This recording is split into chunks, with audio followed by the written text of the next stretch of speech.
Welcome to magnet brains. ये है वो प्लेटफॉर्म जहां पे आपको किंडरगार्टन से लेके ग्रेड 12 तक का कंटेंट मिलता है पूरा फ्री में, इंग्लिश में भी और अब तो हिंदी मीडियम में भी। तो मैं हूं वैदेही मैम, तुम लोग की बायोलॉजी एडुकेटर। तो हमने लास्ट क्लास में ये चैप्टर कर लिया था कंप्लीट। तो कंप्लीट करने के बाद क्या करते हैं, उसके एनसीईआरटी क्वेश्चंस डिस्कस करते हैं। तो चलो फटाफट पेन निकालो, कॉपी निकालो और बुक निकालो, एक्सरसाइज का पन्ना पलटो और स्टार्ट करते हैं डिस्कशन। तो पहला क्वेश्चन जो तुम्हारे एनसीईआरटी में दिया हुआ है, टोटल 10 क्वेश्चन है इस चैप्टर में, एक एक करके डिस्कस करेंगे। Name the 3 important components of biodiversity. याद करो, जब भी हम क्वेश्चन स्टार्ट करते हैं हम क्या करते हैं, कीवर्ड्स को अंडरलाइन करते हैं। तो हमने किया कीवर्ड्स को अंडरलाइन। क्या पूछ रहे हैं, 3 इंपॉर्टेंट कंपोनेंट। तो याद करो, जब हमने बायोडाइवर्सिटी पढ़ा तो हमने कौन से 3 इंपॉर्टेंट कंपोनेंट पढ़े थे कि हमें वेरिएशन या वेराइटी या डाइवर्सिटी किस 3 फॉर्म्स में मिलती है, कौन कौन सी, जेनेटिक, दूसरी स्पीशीज और तीसरी इकोसिस्टम के लेवल पे। एकदम छोटा फिर थोड़ा बीच वाला दैट इज स्पीशीज, और इसी को बल्क लेवल पे देखोगे तो इकोसिस्टम। चलो पढ़ते हैं। Biodiversity is a various type of organisms in the ecosystem, पता ही है। जेनेटिक डाइवर्सिटी ये है पॉइंट नंबर 1। तो चाहो तो तुम पैरा फॉर्म में भी लिख सकते हो, पर मैं सजेस्ट करूंगी कि तुम पॉइंटर्स में लिखो, ठीक है। तो पहली कैसी डाइवर्सिटी है, जेनेटिक डाइवर्सिटी। दूसरी कैसी डाइवर्सिटी है, स्पीशीज डाइवर्सिटी। और तीसरी कैसी है, इकोसिस्टम डाइवर्सिटी। कौन से है, ये 3 मेन कंपोनेंट्स है। अब एक एक करके एक एक पॉइंट सबका।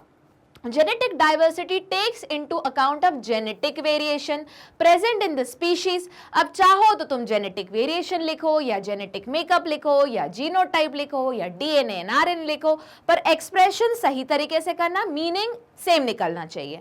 Whereas ecosystem diversity refer to the type of ecosystem present on earth। अब याद करो, हमने बहुत अलग अलग टाइप के इकोसिस्टम पढ़े थे जब हमने इसके पहले वाला चैप्टर पढ़ा था, अलग अलग हैबिटेट्स पढ़े थे, कुछ कुछ याद आ रहा है। Species diversity refer to species richness. एकदम स्ट्रेट फॉरवर्ड क्वेश्चन है, चांसेस बहुत कम है आने के, पर अपन को तो पढ़ना है, क्या पता किसी दूसरे आंसर को सपोर्ट करने में यूज हो जाए। चलो अब डिस्कस करते हैं क्वेश्चन नंबर 2। तो क्वेश्चन नंबर 2 क्या बोल रहा है, how do ecologist estimate the total number of species present in the world. पूछ रहे हैं इस क्वेश्चन में, जो इकोलॉजिस्ट है उनको कैसे पता चला कि इस दुनिया में टोटल कितनी स्पीशीज है। बट ऑब्वियस काउंट तो बैठ के एक एक करके किया नहीं होगा, कुछ तो टेक्निक निकाली होगी। तो चलो देखते हैं। Ecologists estimate the total number of species present in the world by comparing species richness। तो ये हुआ तुम्हारा पॉइंट नंबर 1। क्या किया उन्होंने, कंपेयर किया। अब बोलोगे मैम कंपेयर कर रहे मतलब काउंट ही तो कर रहे हैं ना। नहीं, वो जो जोन से, याद करो मैंने बताया था हमारा अर्थ है 3 बड़े बड़े जोन्स में डिवाइडेड है। पहले वाला आया ट्रॉपिक, जो कहाँ से स्टार्ट होता है, 23.5 डिग्री नॉर्थ से लेके 23.5 डिग्री साउथ तक। ये पूरा का पूरा तुम्हारा कौन सा जोन चल रहा है, ट्रॉपिक जोन। फिर आता है तुम्हारा टेम्परेट जोन, और आखिरी में कौन सा जोन आता है, फ्रिजिड जोन या पोलर जोन। तो इन्हीं तीनों के बीच में क्या किया, स्पीशीज का कंपैरिजन किया। देखो, exhaustively studied groups between any 2 region, tropical, temperate or polar region. Species richness as a measure of diversity has been used by many ecologists। तो सबसे पहले हम अगर बोल सकते हैं कि पहला तरीका कैसे है किसी भी नंबर बताने का, तो हमने बोला एक काम करते हैं, हम रेशो निकालना स्टार्ट करते हैं कि अगर भैया ट्रॉपिक जोन में इतना नंबर मिल रहा है तो चलो कंपेयर करते हैं टेम्परेट जोन के साथ, तो उसमें कम मिल रहा है। अब और कम मिलेगा कौन से, तुम्हारे आखिरी वाली जो जोन है जिसका नाम फ्रिजिड जोन है। अब बोलोगे मैम पर इससे तो आप सिर्फ एक रफ एस्टिमेट लगा सकते हो।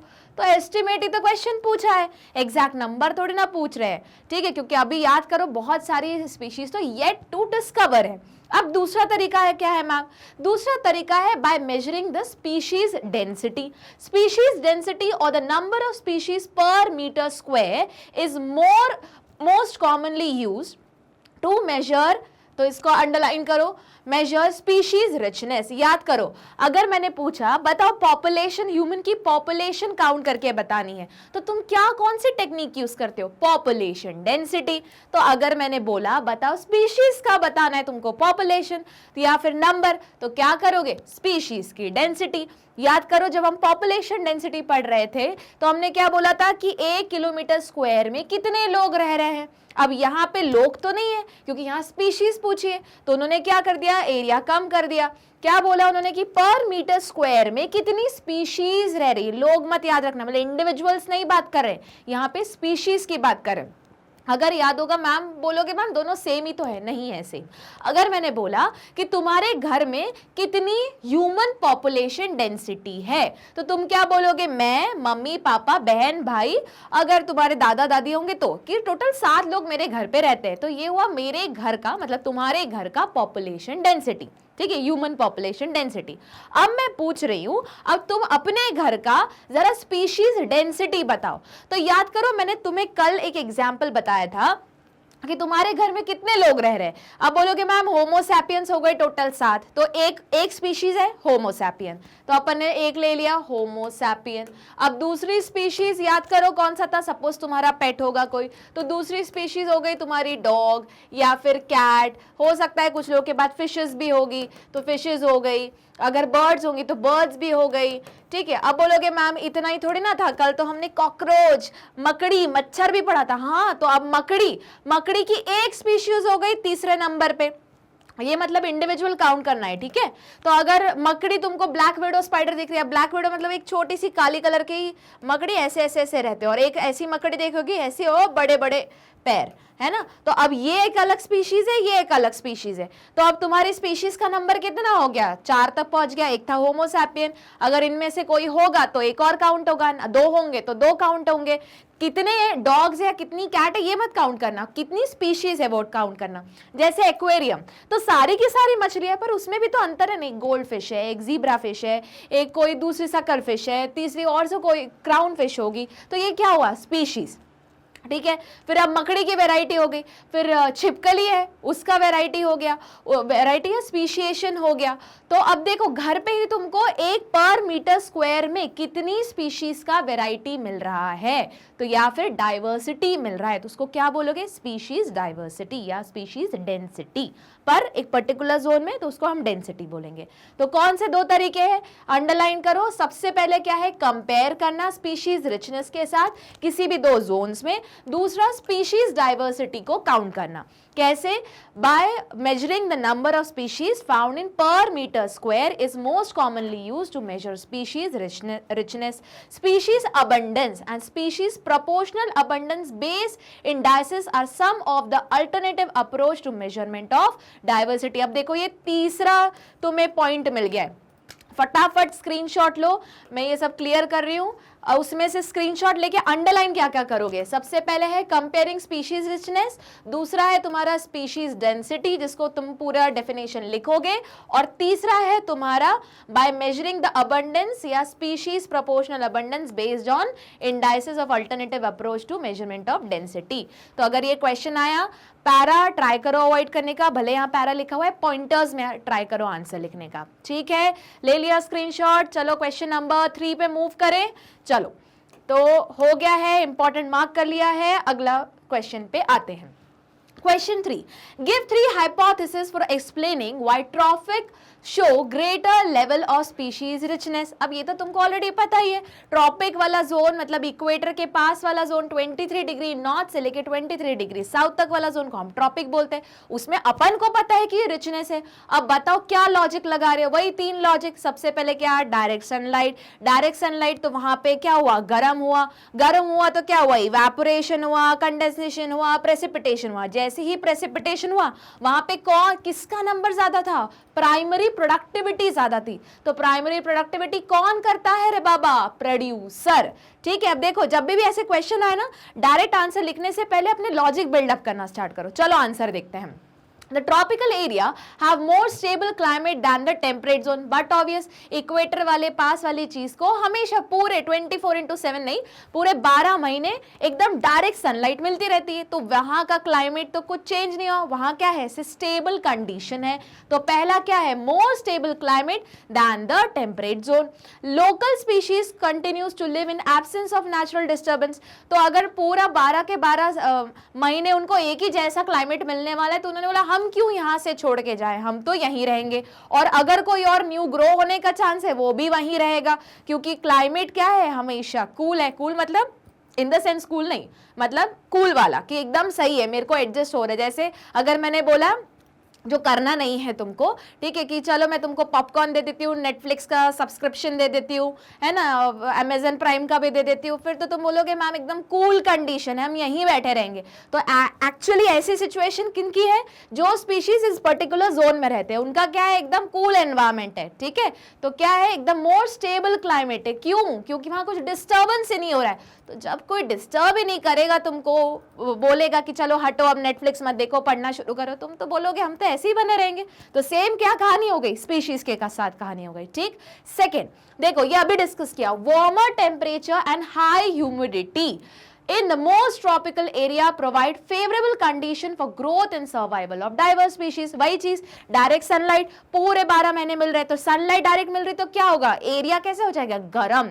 गरम होगा तो जो आसपास का मॉइस्चर है वो क्या होगा, इवेपोरेट होके वहीं कंडेंस होगा, नीचे आने का ट्राई करेगा, पर वापस गर्म है, तो वही पूरा जो वाटर है वो वही एनवायरमेंट में घूमता रहेगा। तो उसको क्या बोलने लगे हमने, ह्यूमिडिटी बोलने लगे, moisture content in the atmosphere या नियर बाय एयर। एटमॉस्फेयर से ज्यादा करेक्ट बोलना एयर, है ना, आसपास एयर। तो क्या है, हाई टेम्परेचर, हाई से warm temperature and high humidity.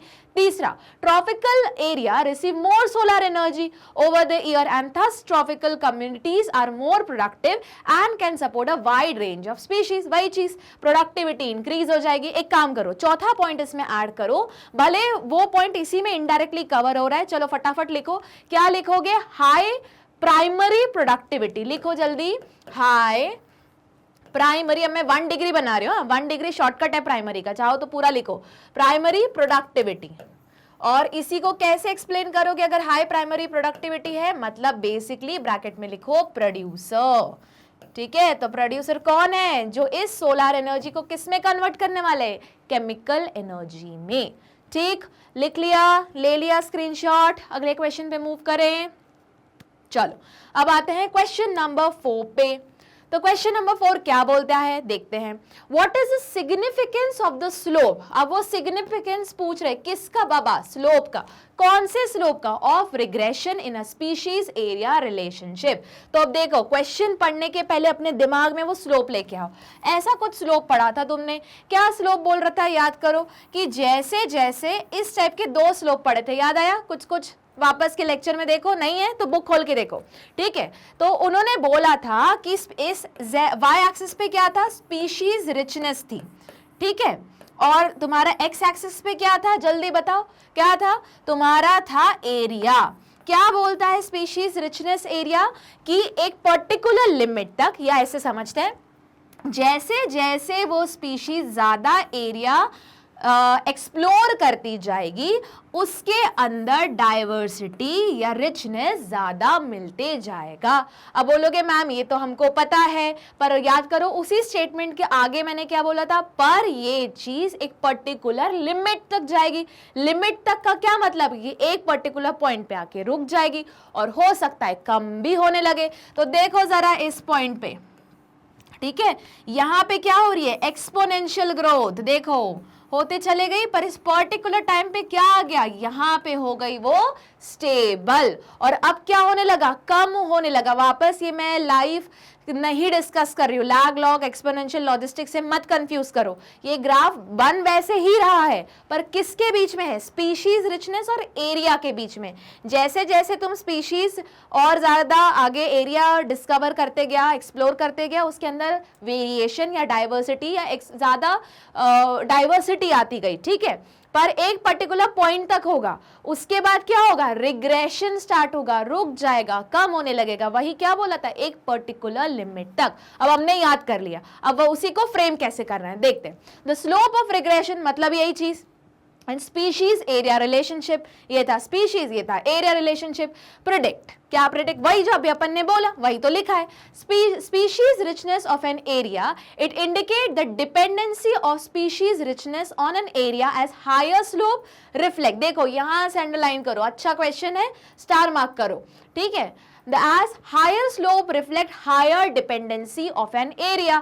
अब देखो यहाँ पे, यहाँ ज्यादा स्लोप बन रहा है, इन पर्टिकुलर जगह पे वापस ड्रॉ कर रही हूं, ये ऐसा था और ऐसा है। तो देखो इस जगह अगर तुम स्केल रखो और ऐसे ऐसे देखना शुरू करो तो तुम्हें स्लोप ज्यादा कहाँ मिल रहा है, इन पर्टिकुलर जगह पे मिल रहा है, ठीक है। तो हायर स्लोप तो क्या है, हायर डिपेंडेंसी। किन की डिपेंडेंसी, जो वाई एक्सिस पे है और जो जेड एक्सिस पे है। वाई एक्सिस पे कौन है, तुम्हारा स्पीशीज है, एक्स एक्सिस पे कौन है, तुम्हारा एरिया है।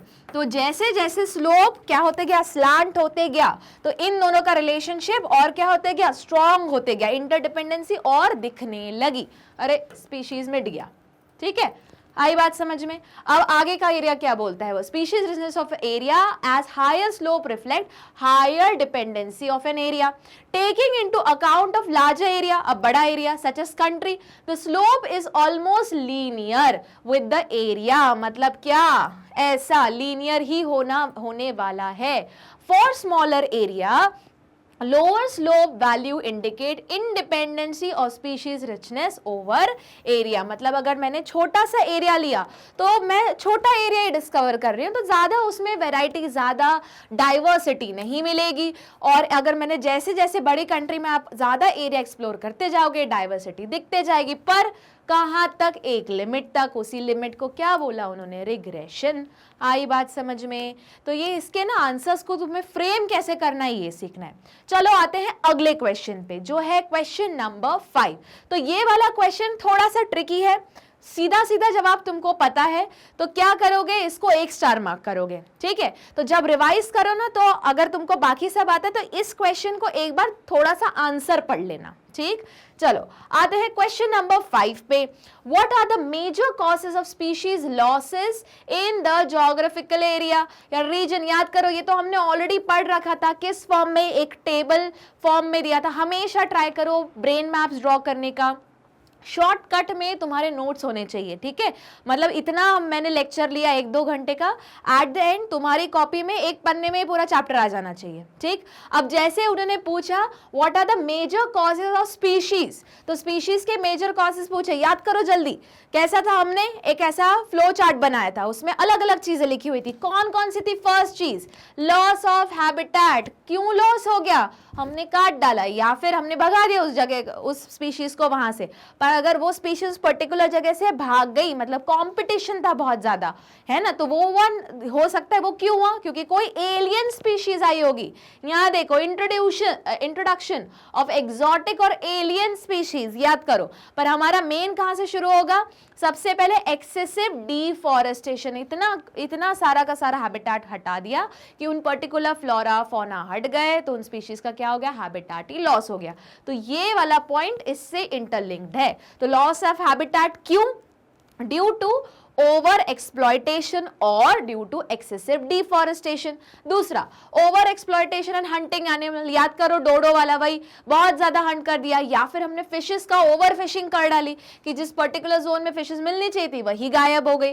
तो जल्दी बताओ कौन कौन से है। पहला है लॉस ऑफ हैबिटेट। क्यों, 2 रीजन हो सकता है, एक है डिफॉरेस्टेशन, या फिर इसी चीज को कैसे इंट्रोड्यूस होगा, कोई एलियन स्पीशीज आ गई। अब ये सिर्फ इसी का तुम इसी चाहो तो इसी पॉइंट को और एक्सप्लेन कर सकते हो, ठीक है। दूसरा, over exploitation and hunting animal. तीसरा, एक्सेसिव डिफॉरेस्टेशन। चौथा, जो मैंने अभी बोला, एलियन या एग्जॉटिक स्पीशीज लेके आ गए, तो वहां की जो लोकल नेटिव या इंडिजिनस स्पीशीज थी, उन्होंने बोला अरे बाबा ये आ गया, चलो अपन भाग जाते हैं। तो भाग जाते हैं मतलब भागना नहीं है, मतलब एक्सटिंक्ट हो गई वो, ठीक है। which causes competition, but obvious competition between the new species and local species. अब local species और new species के बीच में competition होने लगा, दोनों एक साथ रहने लगी, तो दोनों एक साथ वो कोएग्जिस्ट करने लगी, पर रिजल्ट क्या हुआ, कोई एक स्पीशीज वहां से हट गई। जैसे याद करो इकॉर्निया वाला एग्जाम्पल पढ़ा था हमने, एक फिश के बारे में पढ़ा था, याद आया कुछ, कि वहां उस फिश के इंट्रोडक्शन की वजह से जो ईस्ट अफ्रीका से लाई गई थी वहां की टोटल 200 लोकल स्पीशीज क्या हुई, एक्सटिंक्ट हो गई।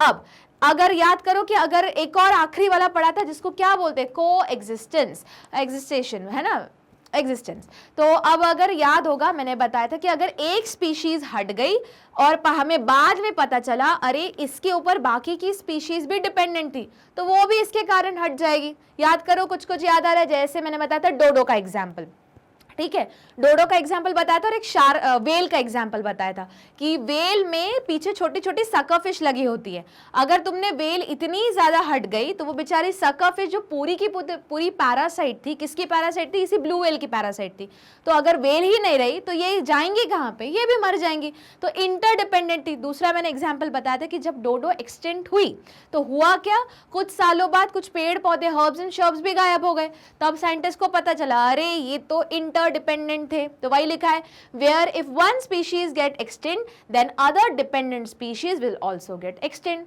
ठीक, तो ये हमने पढ़ा हुआ है बहुत अच्छे से। चलो आते हैं क्वेश्चन नंबर 6 पे। How is biodiversity important for ecosystem functioning. देखो अब ये तो बोलोगे मैम ये तो हम लिख सकते हैं, बचपन से पढ़ते आ रहे, यही तो लिखते हैं हर चीज में, अलग अलग ग्रामर चेंज कर करके, हाँ लिख सकते हो, पर अब आ गए हो 12th ग्रेड में, तो अपने ना जो स्टेटमेंट आंसर है उनको कुछ हाइपोथेसिस से दो। जैसे एक हाइपोथेसिस अगर याद होगा तो कौन सा था तुम्हारा, रिवेट पॉपर हाइपोथेसिस, तो इसी चीज को चाहो तो रिवेट पॉपर हाइपोथेसिस से एक्सप्लेन करो, या फिर फूड चेन का हेल्प लेके एक्सप्लेन करो, या फिर एनर्जी साइकिल को लेके एक्सप्लेन करो। अब ये तुम्हारे ऊपर है कि तुम अपना आंसर फ्रेमिंग कैसे कर रहे हो। जितना अच्छा आंसर फ्रेमिंग होगा ना उतने ज्यादा पॉइंट्स मिलने के चांसेस रहते हैं। देखते हैं answer. Biodiversity is a variety of life form in an ecosystem, पता है। An ecosystem that is rich in biodiversity stabilize the net productivity. तो अब ये ऐसा नहीं लिखना है कि ऑक्सीजन लेवल मेंटेन करता है वाटर साइकिल में, ये तो सब अब हो गया। अब तुम 12th में हो, 10th के 9th के आंसर नहीं लिखने, अब अपन को वर्ड्स यूज करने। क्या वर्ड्स है, की वर्ड्स यूज करने। नेट प्रोडक्टिविटी को क्या करता है, स्टेबल करता है। And make the ecosystem more resistant to exotic species. ठीक है, मतलब क्या हुआ, बायोडाइवर्सिटी कंजर्व रहेगी। बायोडाइवर्सिटी इकोसिस्टम कौन सा फंक्शन है कि वहां की जो लोकल स्पीशीज है वो कैसे रहेंगी, रेजिस्टेंट रहेगी, कि अगर बाहर से कुछ आ भी गए पर फिर भी वो अपने एनवायरमेंट अपने हैबिटेट में बनी हुई है। तो अब इसी को कैसे अच्छे लैंग्वेज में लिखना है, ठीक है। It maintain the ecosystem bye maintaining the food chain, अभी बताया मैंने food chain. A healthy food chain contains a variety of organism in each trophic level. Language देखो, अब तुमको अपनी लैंग्वेज पे वर्क करना है। यही चाहो तो तुम 7th क्लास का भी आंसर उठा के लिख सकते हो, पर जो पढ़ने वाला एग्जामिनर, अगर मैंने कॉपी चेक की मेरे को मजा थोड़ी ना आएगा। मैं बोलूंगी क्या ये 7th की कॉपी चेक कर रहे हो कि 12th वाले की कॉपी चेक कर रहे हो, तो 12th वाले के अकॉर्डिंग आंसर लिखो। तो फटाफट स्क्रीनशॉट लो, जो जो मैंने अंडरलाइन किया वो है तुम्हारे कीवर्ड्स, फटाफट लिखते चलो, ठीक है। Variety of organism in each trophic level which help in energy flow in successive trophic level। देखो कितना सही तरीके से लिखा हुआ है एक answer. Therefore, biodiversity is important in ecosystem। तो ले लिया स्क्रीनशॉट, या तो फटाफट सारे कीवर्ड्स हैं, कीवर्ड्स के पॉइंट में आंसर लिख लो, एग्जाम में जाके ग्रामर में फिट करके लिख लेना आंसर। ठीक हो गया। चले क्वेश्चन नंबर 7 पे। अब आंसर किसकी तरह लिखने हैं, ग्रेड 12 की तरह लिखने हैं। 7th और 8th वाले आंसर नहीं पढ़ने में आने चाहिए, ठीक है। चलो मूव करते हैं क्वेश्चन नंबर 7 पे। What are sacred groves, what is the role in conservation. अब नाम ही है सेक्रेड, मतलब भैया एकदम पवित्र जगह। पवित्र क्यों मैम, पूजा पाठ हो रही है क्या? हाँ पूजा पाठ नहीं हो रही है, पर ऐसा माना जाता है उस पर्टिकुलर जगह पे कुछ रिलीजियस बिलीव है, और रिलीजियस बिलीव तो है, पर वो क्या एक्चुअली कर रहा है, कोई पर्टिकुलर स्पीशीज या पर्टिकुलर प्लांट का क्या कर रहा है, कंजर्वेशन। चलो पढ़ते हैं। Sacred groves are modest area of religious belief in which a certain plant species is planted and revered। Sacred group aid in the preservation of numerous unique, endangered and indigenous plant and animal species found in the certain location. अब बोलोगे ma'am ये समझ में नहीं आया. देखो, suppose करो एक कोई जंगल है, वहां पे कोई ट्राइब रहती है, ठीक है, और उस ट्राइब का जो पूरा मतलब उस पर्टिकुलर एरिया में कोई एक पर्टिकुलर टाइप का प्लांट मिलता है, मेडिसिनल प्लांट, ठीक है. अब ये हमको पता चला कि वो जो प्लांट है वो सिर्फ उस पर्टिकुलर जगह पे ही उगता है. अब ये तो हमको पता है ना, क्योंकि हम बाहर से पढ़ लिख के आए, पर वहाँ के आदिवासी लोगों को तो कुछ पता नहीं है. पर आदिवासी लोग वहाँ के क्या कर रहे हैं, बहुत टाइम से उस पर्टिकुलर जगह और उस पर्टिकुलर पेड़ की पूजा कर रहे हैं. तो अब उनके अकॉर्डिंग, उनके लॉजिक के अकॉर्डिंग कि इस पेड़ को काटना नहीं है. क्यों? क्योंकि एकदम पूजनीय है ना, भगवान बसते हैं उसमें. अब वो उनका कुछ भी लॉजिक हो सकता है, पर उससे अब बोलोगे हमको क्या फायदा मैम? हमको ये फायदा है कि सेक्रेड ग्रुप के नाम पे उन्होंने वो पर्टिकुलर प्लांट को हार्म नहीं किया. तो एक तरीके का क्या हो गया, प्रोटेक्शन ही तो हो गया, कंजर्वेशन ही तो हो गया. तो क्या है, एक पर्टिकुलर सर्टेन प्लांट स्पीशीज, और साथ में क्या ये कर रहा है, प्रिजर्वेशन में मदद कर रहा है. कैसी? Unique, endangered. क्यों एंडेंजर्ड? क्योंकि हो सकता है बाहर अगर वो कहीं मिल रहा हो तो वो सस्टेन नहीं कर पा रहा हो. बस सेक्रेड ग्रुप्स के नाम के अंडर जैसे ही आ गया तो कोई उसको हाथ नहीं लगाता. जैसे तुमने सुना होगा, हम तुलसी का पौधा नहीं उखाड़ते. क्यों? बोलते हैं कि ये रिलीजियस है. सिमिलरली पीपल का पेड़ भी नहीं उखाड़ते. क्यों? क्योंकि वो रिलीजियस है. कुछ आ रहा है समझ? अब देखो, अगर बड़े लेवल पे देखोगे तो जो तुलसी हो गई, पीपल हो गया, ये बहुत अच्छे ऑक्सीजन गिविंग प्लांट है, डिटॉक्सिफाइंग प्लांट्स है, सारे के सारे एयर को प्योरीफाई करते हैं. तो एक तरीके से हमने सिर्फ सेक्रेड ग्रुप्स बोल दिया है ना, सेक्रेड प्लांट बोल दिया, पर उससे अल्टीमेटली फायदा किसका हो रहा है? आसपास हम लोग जो रह रहे हैं उनको हो रहा है. आसपास एनिमल जो प्लांट्स जो रह रहे हैं उनको हो रहा है कि वो पूरा एयर प्यूरिफाई करके रख रहा है. ठीक, अब देखो, because of their religious significance these plants are protected from local population. But obvious उस पर्टिकुलर जगह पे रह रहा है तो लोकल पॉपुलेशन उसको प्रोटेक्ट कर रही है, which aid in their conservation. The sacred group of Khejri for example are protected by the Bishnoi people of Rajasthan. अब वहां पे जो बिश्नोई पीपल है उन्होंने बोला नहीं, ये हमारा एरिया है, यहाँ पे हम पूजा पाठ करते हैं, हम यहाँ पे कोई डिफॉरेस्टेशन या इस प्लांट को हटने नहीं देंगे. अब मत हटने दो, पर एक तरीके से क्या हुआ, कंजर्वेशन ही तो हुआ. सिमिलरली जरूरी नहीं कि देखो, जैसे यहाँ पे तुमने एक सेक्रेड ग्रुप का एग्जाम्पल पढ़ा, ठीक है, पर हम तो डे टू डे लाइफ में सेक्रेड ग्रुप करते हैं ना. जैसे तुलसी का, जैसे मैंने अभी बताया, तुलसी का पौधा नहीं हटाना, तो एक तरीके से तुम कंजर्वेशन ही तो कर रहे हो. अब तुम बोल रहे हो कि तुलसी का पौधा है, क्या पता वो तुलसी का कोई एकदम एग्जॉटिक नहीं बोल के, कोई यूनिक या एकदम एंडेंजर्ड स्पीशीज हो तुलसी की, जो तुम सिर्फ तुलसी के नाम पे हटा नहीं रहे हो. पर जब एक्चुअली तुम्हारा बॉटनिस्ट आएगा, फिर वो बोलेगा अरे उसने आइडेंटिफाई किया कि ये तो एकदम 100 में से एक ही स्पीशीज मिलती है, वो वाला है. पर तुमने तो किसके अंडर उसको सेव कर लिया, सेक्रेड ग्रुप्स के अंदर. ठीक, चलो अब आते हैं अगले वाले क्वेश्चन पे, क्वेश्चन नंबर 8. तो among the ecosystem service are control by flood and soil erosion. मतलब इकोसिस्टम सर्विस में क्या क्या आता है, कंट्रोल कैसे होता है, फ्लड एंड सॉइल इरोजन. याद करो मैंने बताया था, बाढ़, सूखा, ठीक है, सॉइल इरोजन, इनको कंट्रोल करने का हमारे बस की, हमारे औकात की बात ही नहीं है. सिर्फ एक जन कंट्रोल कर सकता है, रोक सकता है. कौन है वो? प्लांट्स. ठीक है, अगर मैंने याद होगा मैंने बताया था इतना ज़्यादा पानी आ जाता है, बाढ़ आते जा रही है, सुनामी भी इनफैक्ट कुछ हद तक कौन रोक सकता है? जो वेव्स आ रही हैं, ओशन की वेव्स आ रही हैं, उनको कुछ हद तक हम लोग तो रोक ही नहीं सकते. कौन रोक सकता है? सिर्फ प्लांट्स. ठीक है, अब वही क्वेश्चन पूछ रहे, देखो आधा पढ़ा, आधा मेरे दिमाग में आ गया कि क्या आंसर होगा. अब क्वेश्चन कंप्लीट करते हैं. How is this achieve by a biotic component of the ecosystem. Biotic मतलब क्या? लिविंग. लिविंग में अभी तो बोला कौन आता है? प्लांट्स. तो चलो अब वही पढ़ते हैं कि आंसर कैसे लिखेंगे.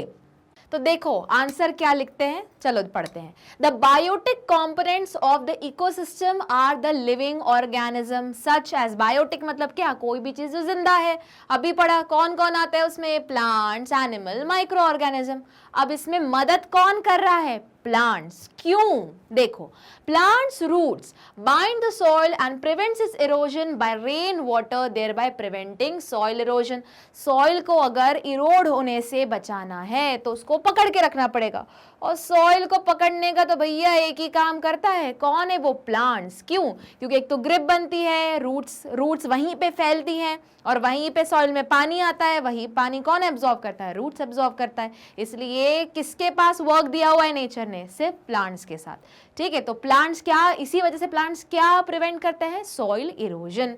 अब देखो, soil porosity is increase by plant root. अब पोरोसिटी का मतलब क्या हुआ मैम, 11th में पढ़ा था, पोर का फॉर्मेशन, मतलब सॉइल में थोड़ा एयर गैप्स लेके आना। तो ये भी कौन करेगा, तुम्हारा रूट्स, क्योंकि रूट्स हर जगह जाएगा, वो बोलेगा जगह बनाओ जगह बनाओ, और ऐसे करते करते थोड़ा एयर गैप्स लेके आएगा, तो क्या क्रिएट होगा, soil porosity is increased by plant root which in turn allow infiltration of rain water। अब क्या हुआ, पोर बन गए, थोड़ा गैप बन गया, इसी गैप में जो ऊपर से पानी आया वही गैप लेके कहाँ गया, घुसते घुसते नीचे गया और हमारे अंडरग्राउंड वाटर, जो ग्राउंड वाटर को रिचार्ज कर लिया, ठीक है। अब सोचो ये बहुत बड़ी प्रॉब्लम है। बोलोगे मैम कैसे, जो पहले डामर के रोड बनते थे उनमें होता था पोर, डामर में पोर्स क्रिएट थे। अब हम क्या बना रहे, सीमेंटेड रोड, तो सीमेंटेड रोड में पोर का नंबर, पोर साइज हो गया है बहुत छोटा, तो वहां पे उस पर्टिकुलर एरिया में ग्राउंड वाटर रिचार्ज होने में होती है बहुत बड़ी प्रॉब्लम। इसलिए आज भी अगर किसी ने पूछा कि बताओ डामर रोड और तुम्हारे सीमेंटेड रोड में बेटर कौन है, अब बोलोगे ma'am cemented road, but obvious मजबूत है, एकदम बढ़िया है, ठीक है। एनवायरमेंट पॉइंट ऑफ व्यू से इन दोनों में से रिचार्ज कौन कर रहा है ग्राउंड वाटर को, डामर वाला रोड। पर अब वो धीरे धीरे ऐसी टेक्निक लेके आ रहे हैं कि इसमें भी पोरोसिटी मेंटेन हो और नीचे का ग्राउंड वाटर भी क्या रहे, रिचार्ज रहे, ठीक है। तो ये कौन कर रहा है, प्लांट्स कर रहे हैं। क्यों कर रहे हैं, क्योंकि प्लांट्स के पास क्या है, रूट्स है। रूट्स कैसे कर रहे हैं, रूट्स क्या बना रहे हैं, जगह बना रहे, किस में, सॉइल में, ताकि क्या क्रिएट हो, एयर गैप्स क्रिएट हो। इन एयर गैप्स का यूज क्या है, ऊपर से जो बारिश आएगी वो नीचे जाके ग्राउंड वाटर को रिचार्ज करेगी, ठीक। मतलब क्या किया उन्होंने, रेन वाटर या वाटर साइकिल को भी क्या कर रहे हैं, मेंटेन कर रहे हैं। अब देखो, into the underground layer and thereby preventing flooding, मतलब अब ढेर सारा पानी आ गया, वो पानी आया, रोका, किसने रोका, प्लांट्स ने रोका। प्लांट्स के स्पेसिफिकली किसने, और मोर स्पेसिफिकली किसने रोका, रूट्स ने रोका। देखो सपोज करो यहाँ से वेव आई और इतनी बड़े से वेव आके गई, ठीक है। अब यहाँ पे ये इतनी बड़ी वेव नहीं है, सपोज यहीं पे ये पानी रुक रहा है, पर ये पानी धीरे धीरे कहाँ होने लगेगा, नीचे एंटर होने लगेगा, नीचे एंटर होके जो तुम्हारा ग्राउंड टेबल है उसके अंदर एंटर कर जाएगा। तो यहाँ से तो हट गया ना, यहाँ जो स्टेगनेंट वाटर होने वाला था वो नीचे चला गया।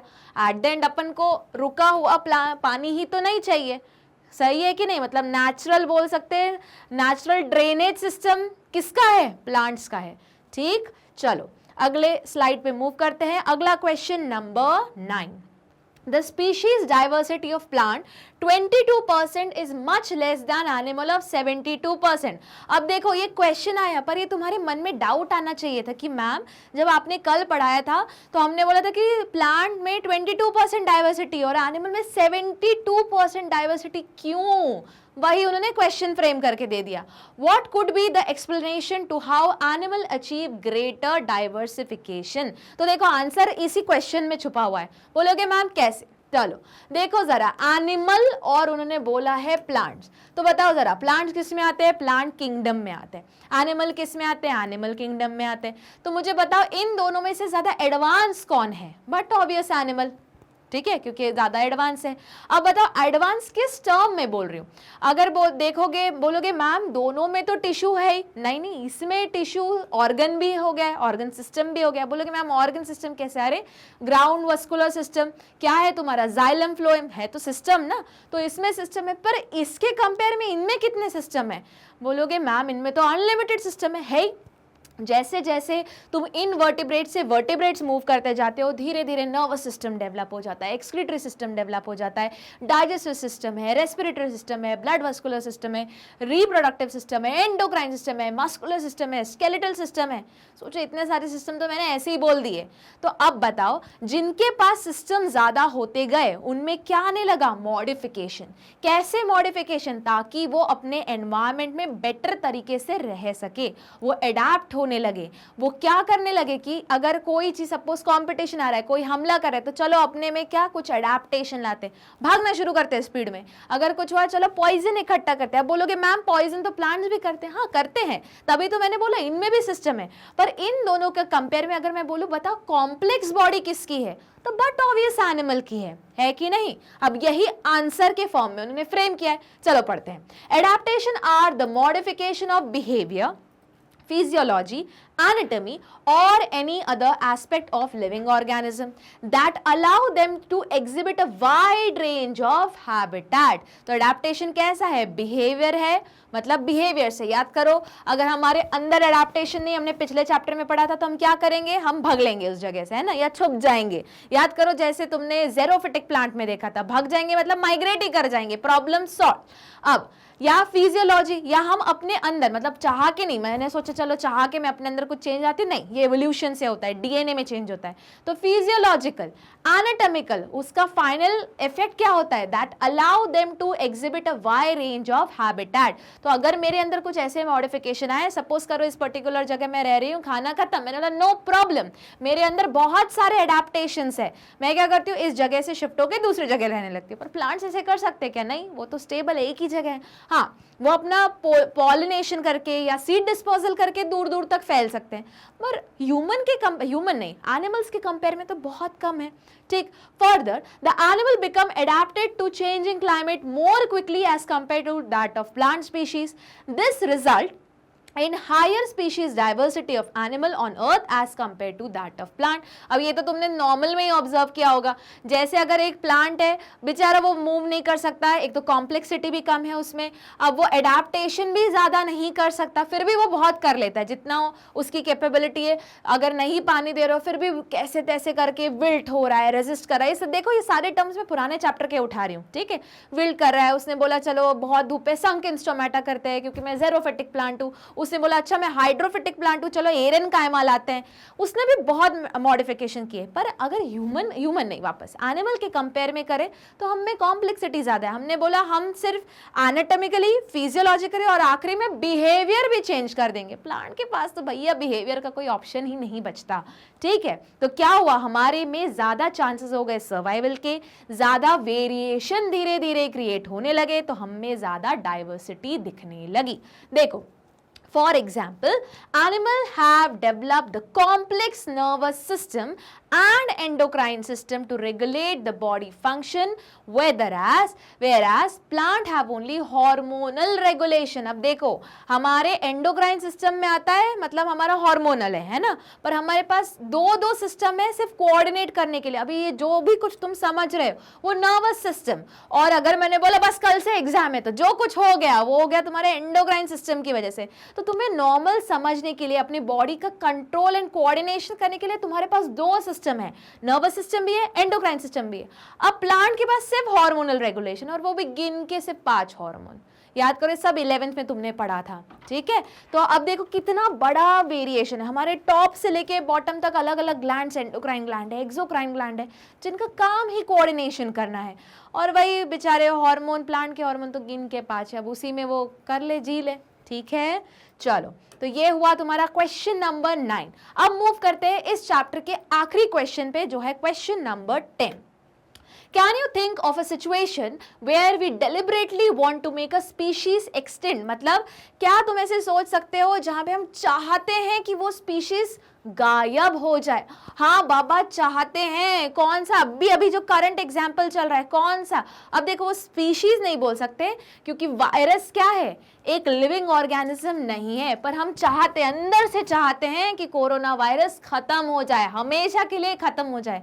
तो चाह रहे हो कि नहीं कि तुम कोई एक स्पीशीज हमेशा के लिए खत्म हो जाए? अब बोलोगे मैम स्पीशीज, हाँ, अगर वो माइक्रो ऑर्गेनिज्म है तो भी तो स्पीशीज ही है. तो अब इस केस में मैंने वापस बोला, वायरस को तो हम लिविंग ही कंसिडर नहीं करते, पर है तो वायरस, हम चाहते तो हैं अंदर से कि खत्म हो जाए, ये जो कोरोना वाली स्पीशीज है वो प्लीज खत्म हो जाए. थक गए हैं first wave, second wave, third wave, अब तो सुना है फोर्थ वेव भी आएगी, तो एकदम अंदर से चाहते हैं. अब बताओ कौन सी कंडीशन है? बट ऑब्वियस, ऐसी स्पीशीज जो डैमेज कर रही है हमारे एनवायरमेंट को, ह्यूमन मैनकाइंड को, तो हम चाहेंगे वो स्पीशीज हट जाए. वही देखो आंसर.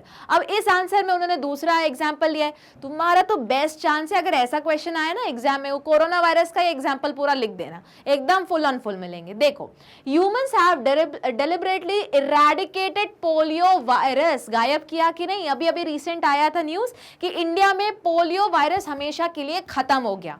ठीक, क्यों? क्योंकि वो हार्मफुल था। तो कोई भी चीज हम हटानी चाहते हैं जो हमारे लिए हार्मफुल है। Likewise use of pesticide, insecticide and antibiotic again the harmful paste. अब पेस्ट मतलब जैसे तुमने सुना होगा लॉक्टस, है ना, तो ये बहुत ज्यादा डैमेज करता है बड़े लेवल पे हमारे क्रॉप्स को। तो हम चाहते हैं कि ये खत्म ही हो जाए, हट जाए यहाँ से। अब बोलोगे मैम नेचर में है तो वो हटना तो अच्छी बात नहीं है। हाँ, हटना अच्छी बात नहीं, पर हम चाहते हैं कि उस पर्टिकुलर एरिया से तो हट जाए या फिर उसका पॉपुलेशन कंट्रोल में रहे। ऐसा नहीं कि इतनी ज्यादा जो पॉपुलेशन हो सकती है, क्योंकि हमारा एट द एंड हमको इकोनॉमिक डैमेज हो रहा है, और इतना ज्यादा इकोनॉमिक डैमेज हो रहा है कि हमारा कल्टीवेशन या हार्वेस्ट खराब हो रहा है। तो जब हार्वेस्ट खराब होगा तो एट द एंड हमारे ह्यूमन मैनकाइंड में खराब होगा। ठीक, तो ऐसी चीजें हम यूज क्या क्या चीजें कर रहे हैं, जैसे पेस्टिसाइड हो गया, इंसेक्टिसाइड हो गया। मैं इतना तो गारंटी मानती हूँ कि कोई भी नहीं चाहता कि बालों में सुंदरता बनी रहने के लिए जुएं भी उसके ऊपर रहे, नहीं, तो वो भी क्या हुआ, इंसेक्ट हुआ जो तुम हटाना चाहते हो। तो तुम क्या करते हो, लाइस यूज कर लेते हो, अलग अलग दवाइयां यूज कर लेते हो। तो तुम चाहते हो ना कि ये जो तुम्हारी बालों में ब्यूटिफिकेशन कर रहा है, ब्यूटिफिकेशन मतलब ऐसा मत बोलना कि मैंने बोला बेटा ये इतना लगा हुआ है हटाओ इसे, तुमने बोला नहीं हटेगा नहीं क्योंकि ये सुंदरता बढ़ा रहा है, ऐसा तो कुछ नहीं होता, है ना। तुम हटाना चाहते हो, क्यों? क्योंकि एक पैरासाइट है। कैसा पैरासाइट? Ecto parasite. क्या कर रहा है वो? तुम्हारी हेल्थ को डैमेज कर रहा है। तो तुमने क्या किया, हटा दिया बाय यूजिंग लाइस और समथिंग, और ऐसा नहीं हटा तो यही हटा दिया, शेव कर दिया, प्रॉब्लम सॉर्टेड हमेशा के लिए। उसके बाद एंटीबायोटिक्स। एंटीबायोटिक्स कब यूज करते हैं? किसी एक दूसरे माइक्रोब्स के अगेंस्ट। याद करो, एंटीबायोटिक का मतलब क्या रहता है? ऐसा केमिकल जो ऑब्टेन ही हमने एक माइक्रोब से किया है दूसरे ऑर्गेनिज्म को किल करने के लिए। तो क्यों यूज कर रहे हैं? फॉर रिमूविंग और for eradicating some bacteria which exemplify the human act aimed at eradication of a species intentionally। मतलब naturally हट जाए तो बहुत बढ़िया, नहीं तो हम उसके अगेंस्ट क्या लेके आ गए, मेडिसिन लेके आ गए, वैक्सीन लेके आ गए, एंटीबायोटिक लेके आ गए, पेस्टिसाइड, इंसेक्टिसाइड, फ्यूमिसाइड, फंजीसाइड्स, इतने सारे तो साइड्स है अपने पास, हम सब तो लेके आते हैं। क्यों? क्योंकि ऐसे ऑर्गेनिज्म या ऐसे स्पीशीज को हटाना जो हमको डैमेज करते हैं। यहाँ पे होता है तुम्हारा चैप्टर का एनसीईआरटी डिस्कशन खत्म। तो अब क्या है, अब जाओ गूगल पे टाइप करो, अगर कोई लेक्चर मिस हो गया है या वापस सुनना है तो क्या करोगे, सर्च इंजन पे टाइप करोगे www.magnetbrains.com। जैसे ही तुम एंटर दबाओगे ये आ जाएगा तुम्हारा होम पेज। जिस भी ग्रेड का तुम सुनना चाहते हो लेक्चर, नीचे तुम्हारे ग्रेड्स डले हुए हैं, उस पर क्लिक करोगे। जैसे ही क्लिक करोगे जितने भी प्रोफेसर्स एजुकेटर तुमको पढ़ाते हैं उनके सुंदर सुंदर चेहरे आ जाएंगे, नाम आ जाएगा, कोर्सेज आ जाएंगे। अपने कोर्सेज पे क्लिक करो तो जितने भी उन्होंने कोर्सेज अभी तक पढ़ा है, chapter wise, topic wise, syllabus, one shot, जो भी कुछ है सब वहीं पे अपलोडेड तुमको मिलेगा। फिर क्या करना है, सिर्फ क्लिक ही तो करना है और सुनना स्टार्ट करना है। ठीक, ताकि हम क्या कर सकते हैं, फुल ऑन फुल स्कोर कर सकें। अब बताओ यही चीज किस में है, हिंदी मीडियम स्टूडेंट्स के लिए भी है। तो हमारा चैनल मैग्नेट ब्रेन्स हिंदी में भी है। तो हिंदी वाले जो हमारे चैनल है, वो जिन बच्चों को ज़रूरत है, तुम्हारे बहुत सारे फ्रेंड्स होंगे हिंदी मीडियम के, उनको बताना है और क्या करना है, लाइक शेयर और सब्सक्राइब करवाना है और उनको बोलना है तुमको भी फुल ऑन फुल लेके आना है। ठीक है, तो यहाँ पे तुम्हारा होता है कोर्स टर्म 2 के अकॉर्डिंग कंप्लीट। और अब हम अगले क्लास में मिलेंगे, अगले डिस्कशन में मिलेंगे वन शॉट सीरीज लेके। तब तक मेरे साथ बने रहना। तब तक के लिए take care, tata bye bye नहीं बोलूंगी। क्यों? क्योंकि अभी और पढ़ना बाकी है। फुल एंड फुल लेके आने कि नहीं आने, तो उसके लिए पढ़ते रहना, लगे रहना, हार्ड वर्क करते रहना।